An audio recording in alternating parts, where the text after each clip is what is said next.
Après le coup de force du 18 août 2020, la démission du président Ibrahim Boubacar Keïta, la dissolution de l'Assemblée nationale, le pays a entamé une phase transitoire le 15 septembre 2020. Aujourd'hui, cette transition a plus de 100 jours. Cependant, le processus ayant conduit à cette transition fait débat. Quand bien même que tous les organes qui la composent, à savoir le président, le gouvernement, le CNT, organe législatif de la transition, aient été effectifs. Mali Online est parti à la rencontre des acteurs de la classe politique malienne. Mais enfin, quel bilan font-ils de ces 100 jours de transition? A commencer tout d'abord par Soumeïdou Boubèye Maïga, ancien Premier ministre, président de l'ASPMA. Le bilan que je peux faire, c'est que au bout des 100 jours, il y a beaucoup plus d'apaisement qu'au tout début, même si bien sûr il y a toujours quelques interrogations qui persistent. Je crois que maintenant, tous les organes prévus par la transition ont été mis en place, le dernier étant le CNT. Et donc nous devons essayer de continuer dans le même climat. Et puis, comme nous l'avons toujours suggéré, essayer de faire en sorte que cet apaisement-là dure pour ne pas créer des tensions intermédiaires qui peuvent être prétexte à différents glissements, quoi. Donc pour l'essentiel, je pense que je vois plutôt le verre à moitié plein que le verre à moitié vide. Et je considère que les choses se passent plutôt convenablement. Qu'en pense le docteur Choguel Kokala Maïga, ténor du M5 RFP? Quand vous faites le bilan, aujourd'hui nous ne sommes pas dans une transition politique civile. Nous sommes dans une transition sous un régime militaire déguisé. Parce que l'essentiel des pouvoirs sont concentrés dans les mains de la junte militaire installée à Kati. C'est elle qui a désigné un président, un militaire à la retraite certes, mais qui n'a pas les leviers du pouvoir. C'est elle qui détient la réalité du pouvoir, son chef. C'est elle qui a désigné un premier ministre. C'est elle qui a désigné entre 18 et 20 des ministres qui sont dans le gouvernement. C'est elle qui a désigné tous les membres du Conseil national de transition qui est censé être une assemblée nationale. Il ne représente ni les cercles, ni les régions, ni les partis, ni les syndicats, ni les autres forces sociales. Ils ont été choisis exclusivement sur des réalisations personnelles par les membres de la junte. Donc aucune représentativité, aucune légitimité. Sur le plan sécuritaire, ça fait partie des raisons pour lesquelles nous avons demandé le départ de IBK. Nous disions que quand il venait au pouvoir, on avait une insécurité résiduelle à Kidal. En 2020, nous avons 75 à 80% du territoire qui échappe au contrôle de l'État. Aujourd'hui, l'insécurité, ce n'est plus au nord ni au centre. L'insécurité, c'est à Farabougou, un village qui est occupé depuis bientôt 3 mois. L'insécurité, c'est autour de Ségou. L'insécurité, c'est même à Bamako. Donc, du point de vue de l'insécurité, on n'a pas fait grand pas. Quand vous prenez le bilan de la transition, à part la mise en place d'institutions qui, en réalité, non d'institutions démocratiques de nom, on ne peut pas montrer une avancée. Nous avons dit que nous voulons une transition de rupture.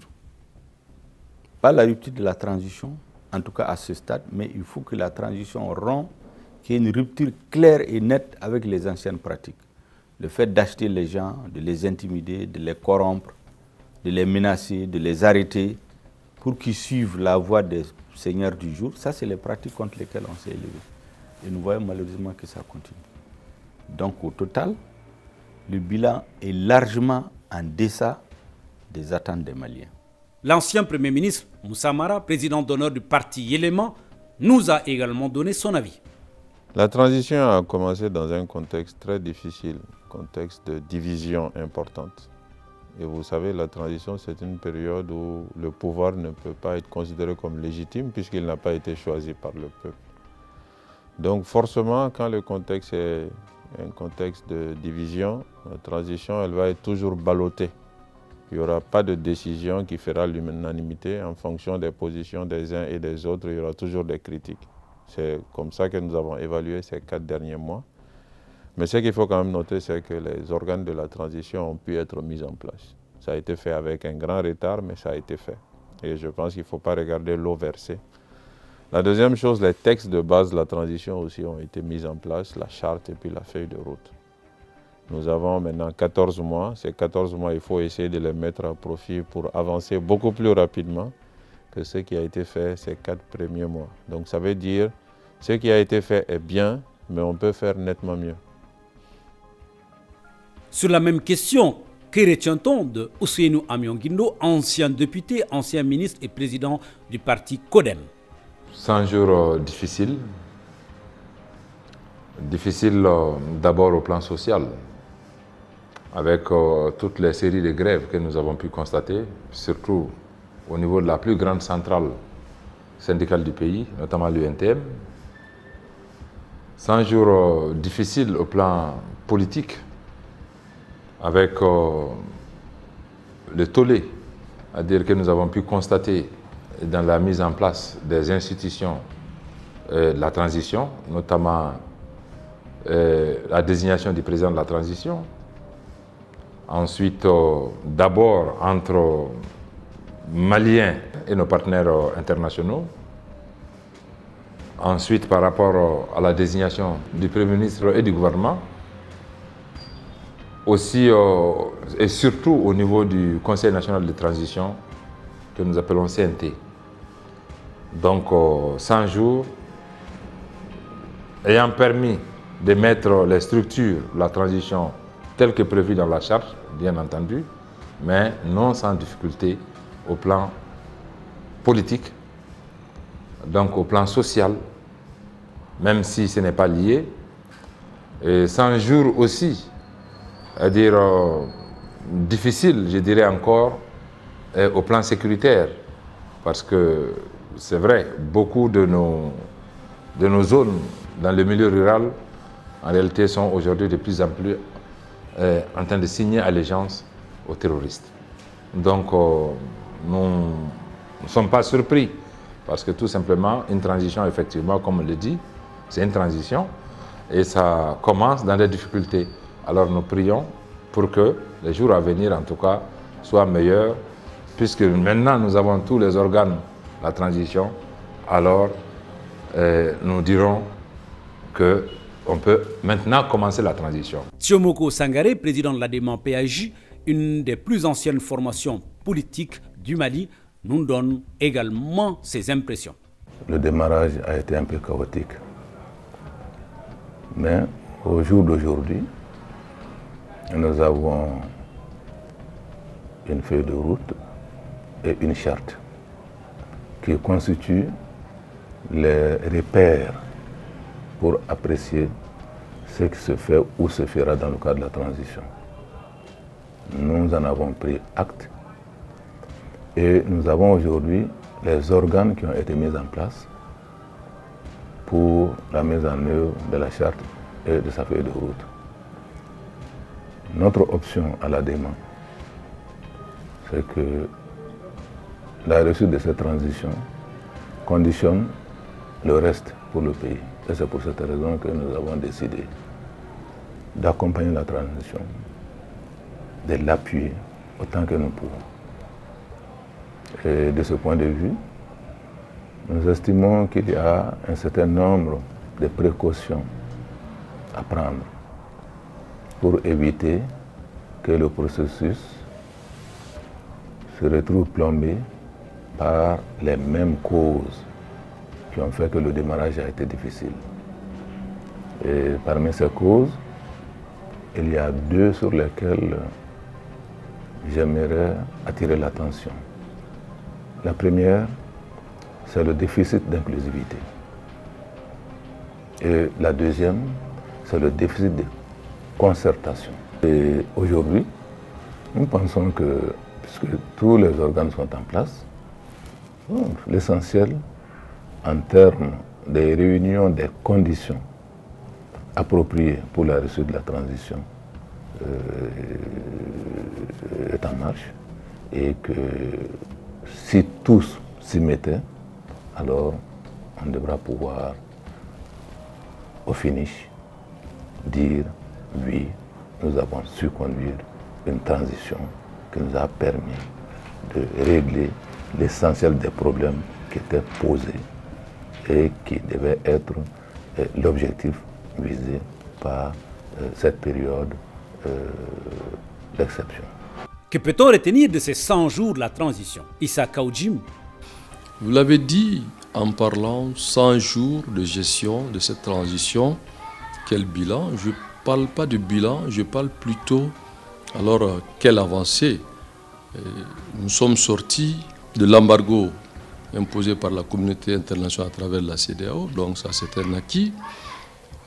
Nous sommes arrivés à gérer l'article 39 qui était une loi que Ibrahim Boubacar Keïta avait constamment violée au mépris du respect de lois de la République pour les enseignants après avoir consenti cette loi qui a été votée par l'Assemblée nationale et signée, contresignée par le président et son premier ministre. Donc l'article 39 n'a jamais été appliqué et sous le régime corrompu d'Ibrahim Boubacar Keïta, les autorités de la transition ont trouvé une solution pour cet accord et sauvé du coup l'année scolaire 2019-2020. Et ça aussi c'est un constat. Le troisième point sur lequel il faut aussi retenir, c'est que en 100 jours, nous sommes parvenus à mettre sur place les institutions qui gèrent la transition, notamment le président de transition et son vice-président, Bandao et Assimi Goïta. Le gouvernement de transition est opérationnel, à sa tête l'excellent Premier ministre Mokhtar Ouane, et le CNT dirigé aujourd'hui, le leadership du colonel Malik Diaw. Donc voilà, ces institutions sont opérationnelles. Donc aujourd'hui, je pense que les 100 jours ont permis aux Maliens, en tout cas, de comprendre que la transition est devenue opérationnelle et sa opérationnalité est effective. Donc nous pensons que ces 100 jours sont des avancées. Il fait partie de toute jeune formation politique du pays. Qu'est-ce qu'il pense de ce début de période transitoire? Djamil Bitar. Le bilan, il est mitigé, à savoir que, parce que pour nous, une transition, c'est une course de vitesse, ce n'est pas une course de fond en soi. Et les changements auxquels les Maliens aspirent aujourd'hui, je pense que beaucoup n'a pas été fait pour l'instant. Donc, mais qu'à cela ne tienne, je peux dire sans me tromper qu'il y a eu quand même la nomination d'un président de transition, d'un vice-président, d'un gouvernement dirigé par un premier ministre et récemment le CNT aussi a été mis en place. Maintenant, les aspirations du peuple malien ont-ils été prises en charge? Voilà la grande question que l'on se pose. Mais le contexte s'y prête aujourd'hui, à savoir que quand on regarde un peu l'environnement, il y a le Covid-19 qui fait ses ravages aujourd'hui. Et en dehors de cela, cela donne quand même un frein à l'économie. L'économie nationale est en détresse aujourd'hui et en sus, les politiques d'une façon générale ne sont pas satisfaits en tout cas du déroulé de ce qui s'est passé jusqu'à maintenant. Donc au niveau de la population, beaucoup pensent qu'il n'y a eu aucun changement, compte tenu du fait que la marmite n'a pas changé de condiment. Donc voilà un peu, grosso modo, ce que nous pouvons dire, en tout cas pour ces 100 jours. Après avoir dressé ce tableau de début de transition, que pense-t-il de l'inclusivité du processus? Au niveau de notre parti, nous nous sommes toujours inscrits dans l'accompagnement de la transition. Donc quand ces questions ont été soulevées, nous avons estimé que nous devons tout faire pour ne pas nourrir des velléités, de faire étiqueter la transition comme une transition partisane, comme on l'a connu par le passé dans les précédentes transitions. Et puis nous avons estimé aussi que en particulier quand le CNT a été mis en place, nous avons estimé que il y avait une certaine inclusivité, étant entendu bien sûr que tout le monde ne peut pas y être, quoi, ça c'est sûr, parce que nous avons quand même estimé que la société civile, les partis politiques, les forces armées, les mouvements signataires et non signataires, bon, tout le monde était, chacun avait une petite représentation, quoi. Étant entendu bien sûr que personne ne pourrait, dans l'étape actuelle, obtenir tout ce qu'il souhaite. Maintenant, il va de soi que concernant les étapes à venir, il serait indiqué qu'il y ait encore plus de concertation pour impliquer tous ceux qui ne sont pas formellement dans les différents organes et faire en sorte que les décisions qui vont être prises, bon, reflètent un peu le consensus, un consensus le plus large possible, quoi. Vous savez, la transition, en tout cas les organes qui sont installés, souffrent de deux grandes maladies. Il y a d'abord un déficit de légitimité. Vous savez, une institution, surtout politique, quelle que soit, elle doit être légitime. Pour qu'elle soit légitime, il faut que les peuples s'y reconnaissent.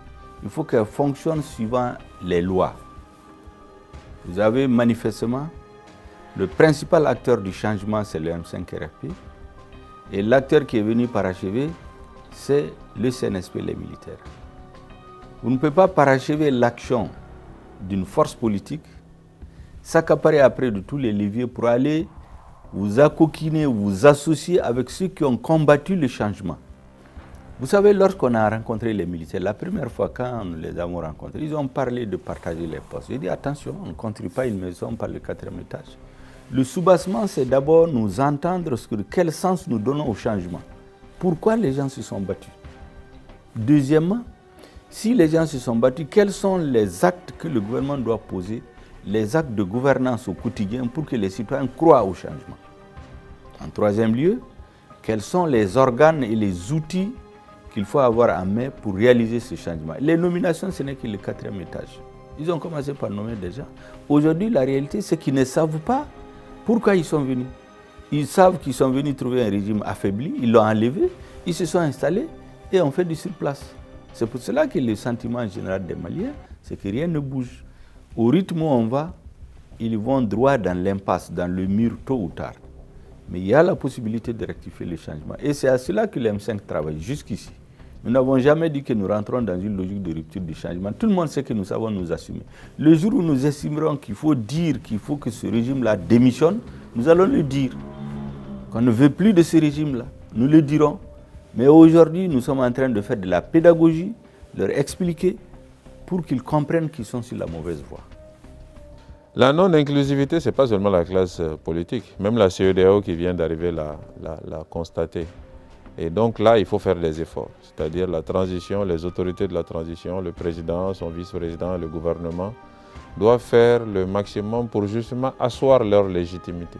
Quand on parle d'inclusivité, c'est pour chercher à avoir la stabilité et l'adhésion du plus grand nombre de Maliens dans la prise de décision. Et ça nécessite d'associer ceux en quoi les Maliens ou ceux en qui les Maliens se reconnaissent, organisations politiques, organisations de la société civile. Donc là, il y a des efforts importants à faire et il faut que ça anime l'ensemble des 14 mois à venir si on veut réussir la transition. Je dis effectivement, quand je parle de difficultés au plan politique, c'est surtout à dire à ces niveaux. Parce que, à tort ou à raison, la classe politique a dénoncé quand même le manque d'inclusivité dans le processus. D'abord dans le processus de désignation du président, la transition, ensuite dans la formation du gouvernement, mais surtout dans la constitution du CNT. Et le CNT qui est quand même normalement l'organe représentatif de tous les acteurs du pays, classe politique, société civile, donc de tous les acteurs du pays, alors a été géré de façon, je pense, peu consensuelle. C'est ce qui a fait quand même couler beaucoup d'encre. Mais je pense qu'à ce jour, alors on se contente de ce qui a été fait et nous pensons vraiment regarder l'avenir. Et ce CNT, effectivement, particulièrement, qui aujourd'hui souffre beaucoup en légitimité, alors il est souhaitable que ce CNT soit limité aussi dans les attributions qu'on veut lui conférer.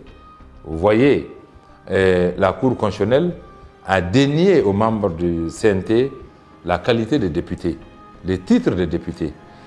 Alors, quand on dénie à quelqu'un le titre de député, du coup, on lui dénie aussi le statut de député. Or, pour voter des lois, pour voter une loi, il faut être de la représentante, il faut être député, c'est les députés qui votent les lois. Il faut être représentant, effectivement, du peuple pour que, c'est-à-dire, les lois puissent être votées. Mais fort heureusement, ce que nous conseillons d'ailleurs sur cette question, c'est que le CNT, en l'état, reste un organe consultatif. La Constitution offre la possibilité au président de la transition de légiférer par ordonnance, donc de prendre des lois par ordonnance. Donc, sur proposition du gouvernement, le CNT peut donner son avis pour permettre au président de la transition de légiférer par ordonnance.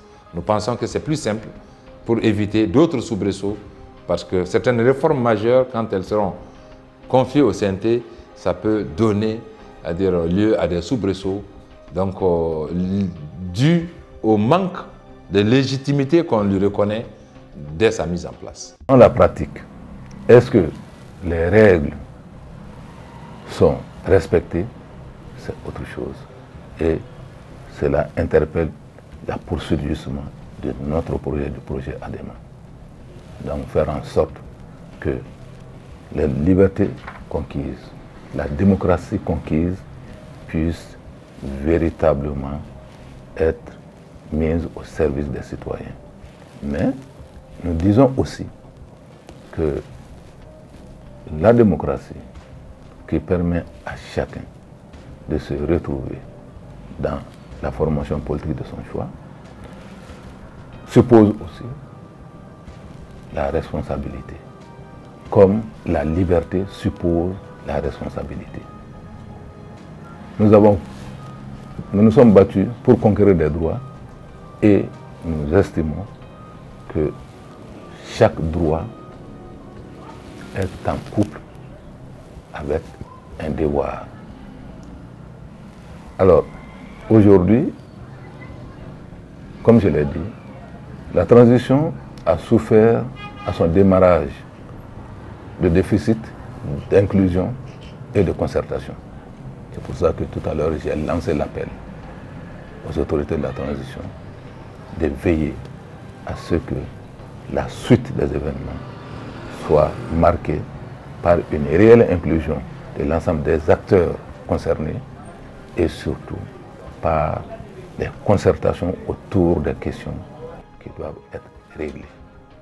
Parce que si les acteurs qui ont des choses à apporter à la résolution des questions ne sont pas conviés, il y aura ça comme chaînon manquant.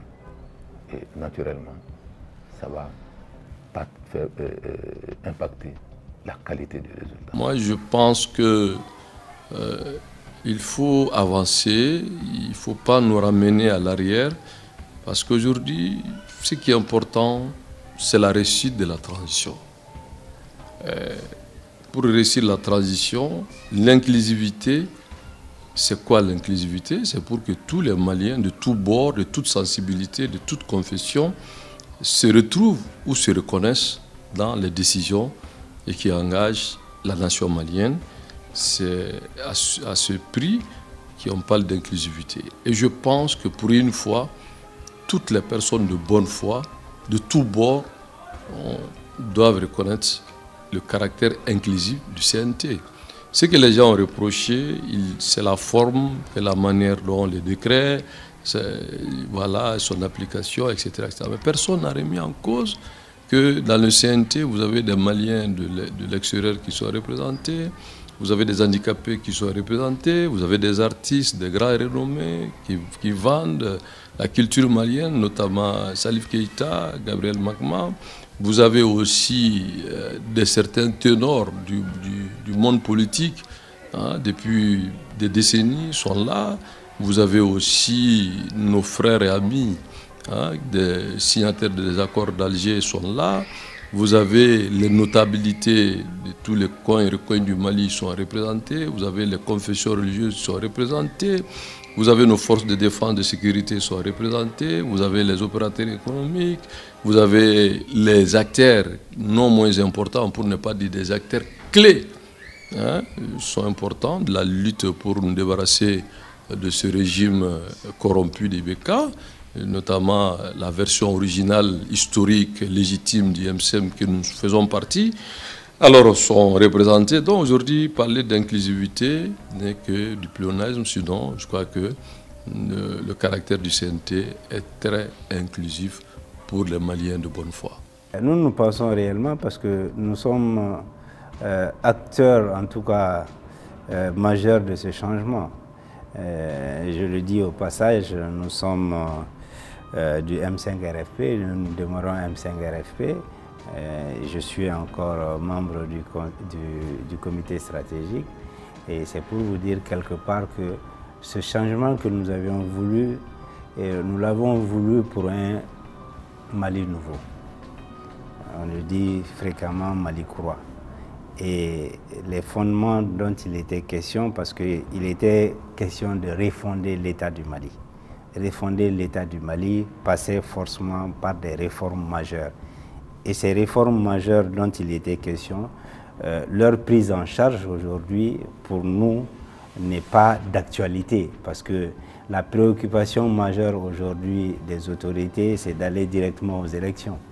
Donc, aller directement aujourd'hui aux élections, moi je le dis, ce serait une répétition malheureuse que nous allons faire et on n'est pas à l'abri de plus tard d'autres choses. Donc nous ne souhaitons pas qu'il y ait une répétition perpétuelle des erreurs commises par le passé. Donc nous souhaitons en tout cas qu'il puisse y avoir un dialogue franc, un dialogue inclusif dans lequel les Maliens vont opiner sur la question et dialogue pendant lequel nous aurons le temps nécessaire, en tout cas, de mettre les points sur les i.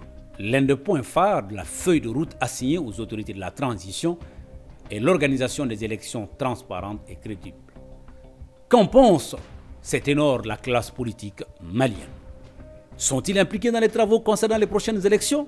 Oui, je crois que là, il y a des réunions qui sont prévues. Je crois que même mardi prochain, il y a une réunion qui est prévue sur la relecture de la loi électorale.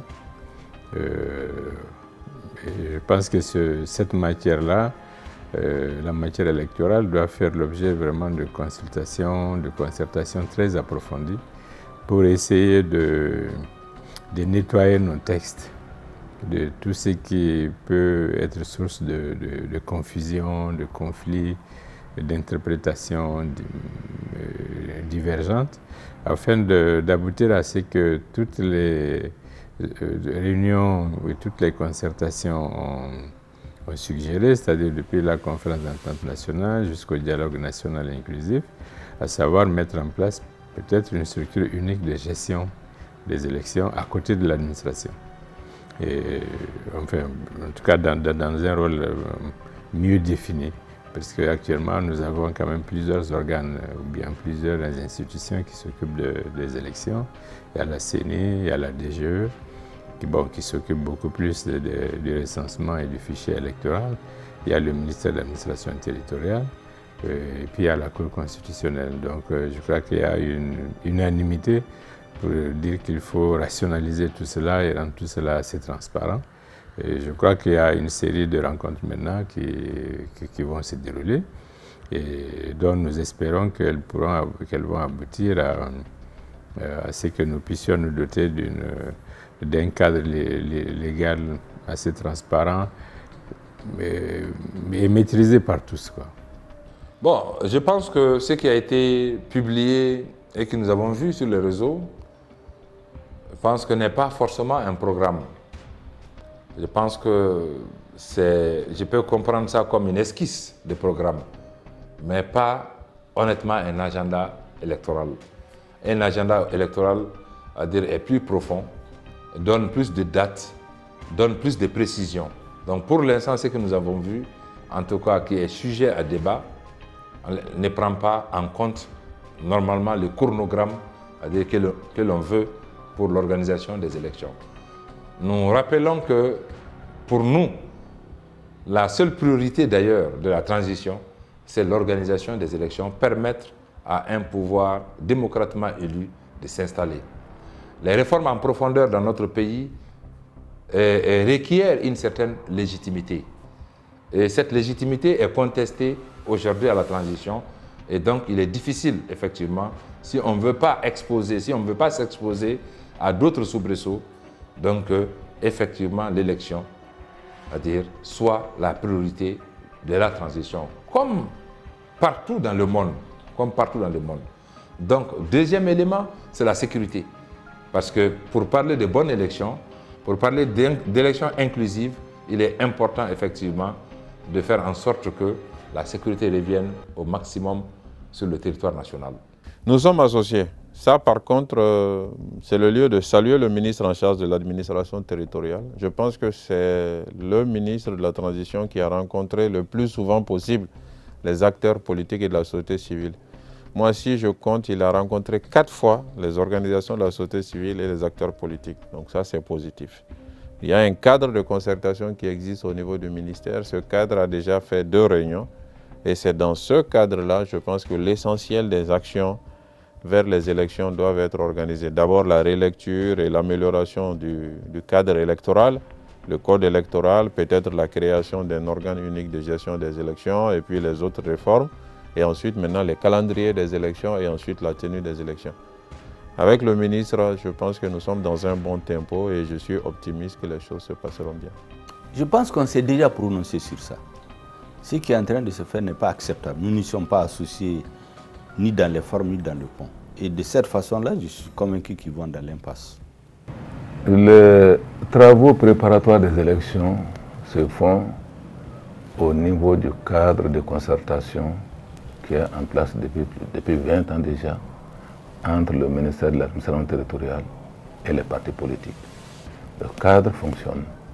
C'est vrai qu'il a mis du temps à être opérationnalisé, mais on est déjà à la 2e rencontre au sein du cadre. Et la 3e est annoncée, je crois, pour la semaine prochaine. Donc c'est à ce niveau que l'ensemble de ces questions sont posées et qu'il y a des échanges. Au terme des échanges, normalement, doit sortir une batterie de propositions qui seront prises en charge au niveau du ministère de l'administration territoriale et traduites en projet de loi ou en projet de décret pour la gestion des élections. Donc pour l'instant, oui, les partis politiques sont impliqués parce que la 2e rencontre au niveau du cadre de concertation avait déjà à l'ordre du jour d'examiner un certain nombre d'agendas et pour la 3e rencontre qui est prévue la semaine prochaine, il y a aussi des questions pratiques qui sont mises à l'ordre du jour.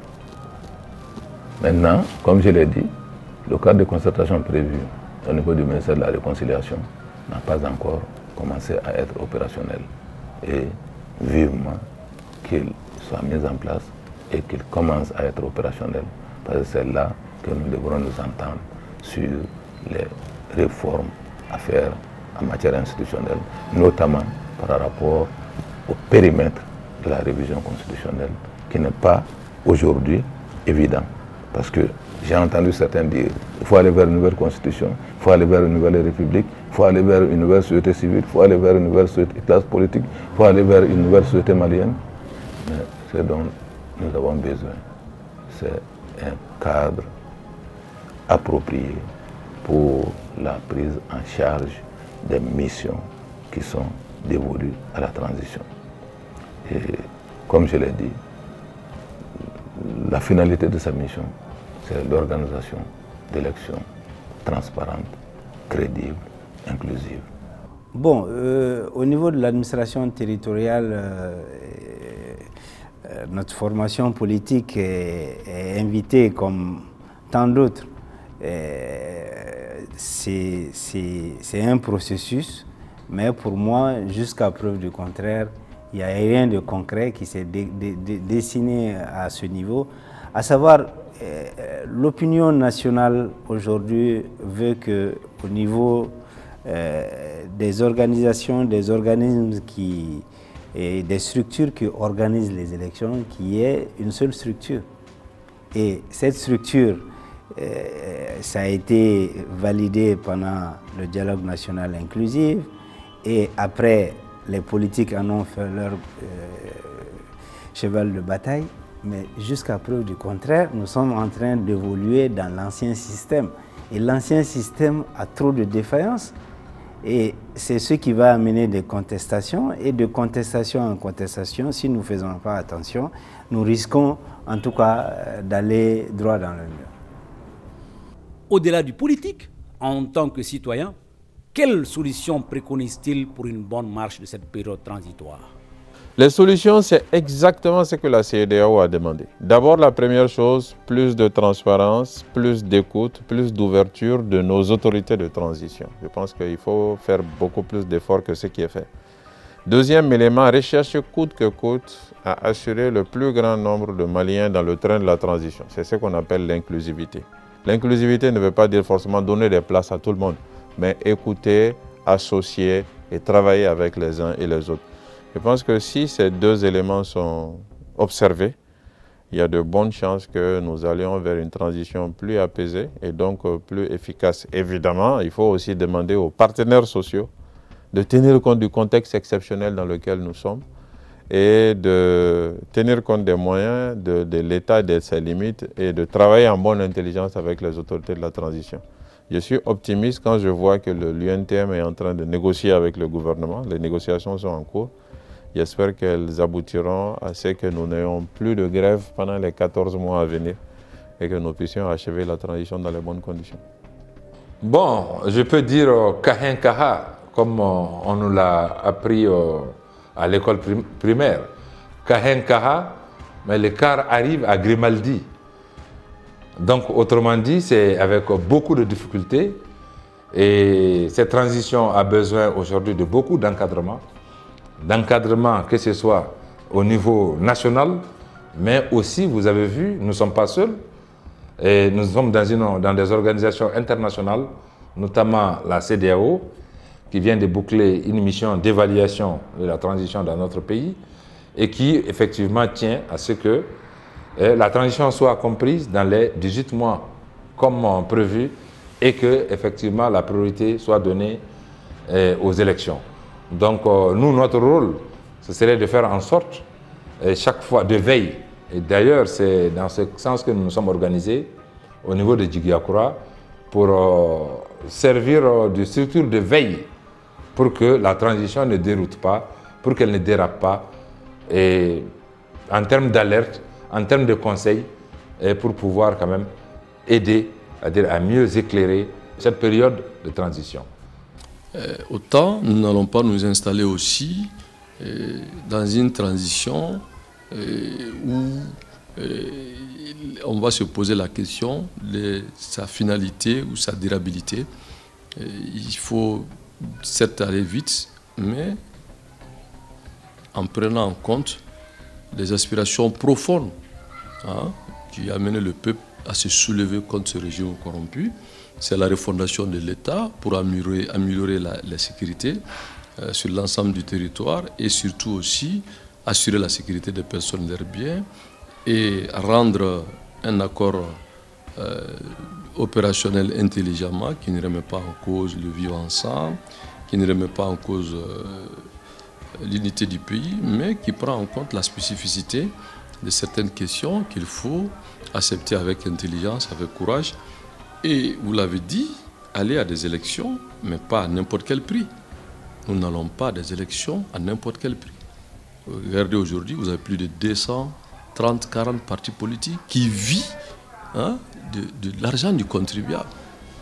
Alors que tous les malheurs de ce pays-là, en grande partie, c'est les politiciens. C'est eux Donc aujourd'hui, est-ce que le peuple doit accepter de continuer à leur donner des milliards par an au moment où nous n'avons pas d'école, nous n'avons pas de sécurité, nous n'avons pas de l'emploi pour les jeunes, nous n'avons pas de routes, nous n'avons pas d'électricité, et nous n'avons même pas des hôpitaux dignes de ce nom quand vous sortez dans les grandes agglomérations. Donc tout ça, il faut revoir la loi qui finance les partis politiques. Il faut voir aussi quels sont les critères d'éligibilité des partis politiques. Et puis aussi, il faut voir le rôle même de la Cour constitutionnelle par rapport aux élections. Donc les réformes doivent être vraiment audacieuses et courageuses et pour mettre fin vraiment à ces 30 ans d'escroquerie politique que le Mali vit. Il s'agit de recentrer les activités de la transition sur les missions essentielles dont la prise en charge conditionne la réussite. Et pour nous, ces missions essentielles s'articulent autour de 1. La sécurisation du pays, 2. Les réformes institutionnelles, 3. Les réformes électorales, 4. L'organisation d'élections transparentes, crédibles et sincères. Mais pour que tout cela puisse se faire, il faut que nous ayons un cadre au sein duquel les acteurs pourront convenir de ce qui doit être arrêté par rapport à ces différentes questions. Et cela est d'autant plus important aujourd'hui que contrairement au passé où il y avait une assemblée nationale constituée d'élus des différentes formations politiques, aujourd'hui on a un organe législatif qui n'est pas constitué d'élus, donc qui n'est pas forcément représentatif des forces politiques. Donc il est important que les questions ressortant du domaine des élections soient analysées, débattues, les décisions idoines arrêtées en amont entre le pouvoir public et la classe politique afin que ces décisions soient validées au niveau du gouvernement et validées au niveau du CNT. Il n'est jamais trop tard de bien faire. Moi, je pense que évoluer en solo et avoir des principes de gestion figés ne sont pas, en tout cas, les solutions d'un Mali auquel nous aspirons aujourd'hui. Moi, j'estime aujourd'hui que nous devons tous nous retrouver encore, sans exclusif, tous les Maliens y compris, afin de pouvoir déjà faire une grande rencontre. Ça prendra le nom que l'on aurait choisi entre autres, pour donner un contenu réel, en tout cas aux réformes et aux changements profonds auxquels nous aspirons aujourd'hui. Voilà, ce serait un signal fort à l'endroit non seulement du Mali, mais de la communauté internationale qui pense aujourd'hui qu'ils ont l'épée de Damoclès sur la tête de nous Maliens. À n'importe quel moment, ça peut descendre. Non, loin s'en faut. La CEDEAO, l'Union africaine, l'Union européenne, etc. C'est des amis, c'est vrai, nous sommes dans ces entités. Mais qu'à cela ne tienne, ils veulent des répétitions au Mali de ce que nous avions dû comprendre dans un passé récent. Non, nous voulons aujourd'hui que le Mali, pour une fois, puisse redémarrer, mais redémarrer avec toute la souplesse nécessaire afin que nous soyons un pays émergent dans les années à venir. Je crois qu'il faut qu'on continue sur le même rythme. Enfin, peut-être qu'il y a des aspects à améliorer. Les différents aspects à améliorer, c'est comme la CEDEAO l'a recommandé, mais je crois que ça correspond aux attentes des différentes couches du pays. Bon, c'est bien sûr de créer un cadre, enfin d'avoir des cadres dans lesquels il y a encore plus de concertation, plus de consultation, parce que les difficultés à relever sont des difficultés très complexes quand on prend la situation sécuritaire du pays, et quand on prend la situation économique et sociale. Tout cela ne peut être abordé, traité s'il n'y a pas un consensus le plus large, parce que les autorités gouvernantes actuelles ont besoin de s'adosser à un consensus social le plus large. Le front social, bien sûr, nécessite un dialogue beaucoup plus approfondi et que petit à petit, à travers ce dialogue, on arrive à l'idée que les solutions qui peuvent être apportées aux différentes revendications, aux différents problèmes, sont des solutions qu'il faut inscrire dans la durée. La légitimité des revendications peut être reconnue, mais il va de soi que les solutions à apporter sont des solutions qui vont s'inscrire dans la durée, c'est-à-dire qui vont être mises en œuvre par étapes, étant entendu qu'actuellement, les ressources financières du pays sont extrêmement limitées, voire insuffisantes, et les priorités sont très nombreuses. Mais c'est notre pays, et donc nous devons tous être animés d'un esprit tendant à faire en sorte que nous préservions le pays, nous préservions un climat social moins tendu, parce que nous ne sommes pas en adversité les uns avec les autres. Nous devons nous atteler à chercher des solutions compatibles avec la situation du pays et compatibles avec la nécessité de garantir un certain nombre d'équilibres. Et donc, je crois que ça, mais ces résultats ne peuvent être obtenus qu'avec beaucoup plus de pédagogie, mais dans un langage de vérité aussi, dire ce qui est possible, dire ce qui n'est pas possible, et dire comment on va faire ce dont les uns et les autres conviennent. Après avoir écouté ces grands responsables de formation politique, un constat se dégage. C'est la volonté pour tout un chacun de faire réussir la transition. Mais il reste à trouver un consensus autour de l'essentiel, à savoir sauver la nation malienne.